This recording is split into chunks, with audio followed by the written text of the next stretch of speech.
Today we're going to talk a little bit about some of the basic elements of the visual arts, and I'd like to use this example from a recent exhibit that was held in the Crossman Gallery. This is a digital print. It was produced by an artist named Hal Ramo, and he created the image originally in a pinhole camera. So a pinhole camera is a pretty direct way of creating a photograph. In its simplest version, there's a small box, and this one had a piece of film inside the box. There's a small, literally a pinhole opening in the front of it that gets covered up. The artist takes the camera outside, selects their composition, opens the pinhole up, makes an exposure, covers it back up, takes the film into the darkroom and produces an image. Now in this case, Hal Ramo put objects inside the pinhole camera, and it is those objects that created these different shapes that we see in the picture here.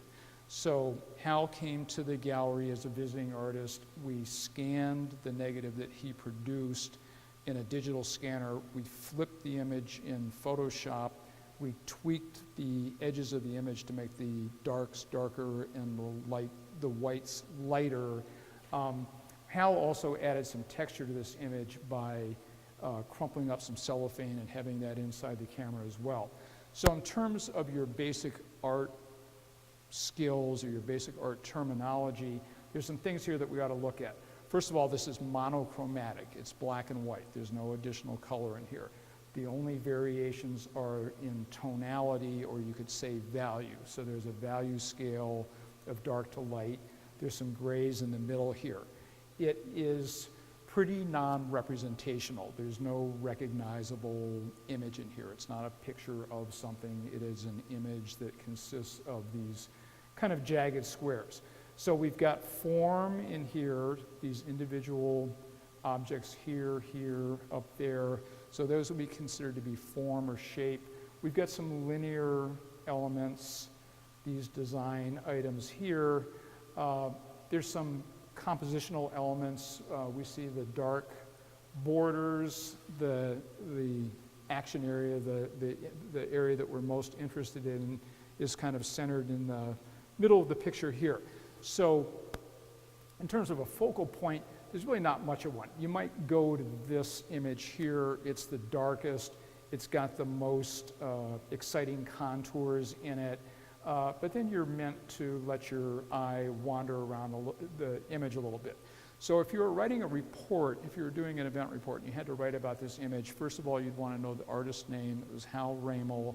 You'd want to know how he made that original image. It was a pinhole camera image.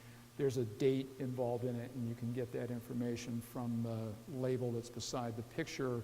In this case, even though the original image, the negative, was recreated earlier, the way that this was made in our studio setting was 2016. So you've got artist name, title, date, medium. It's a digital print made from a pinhole camera image.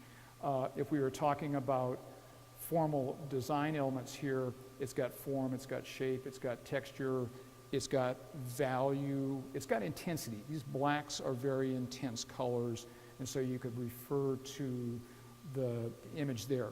It's non-representational. This is not a picture of a tree. It is a non-representational image. We're going to move over now to a similar kind of image, but one that has color in it.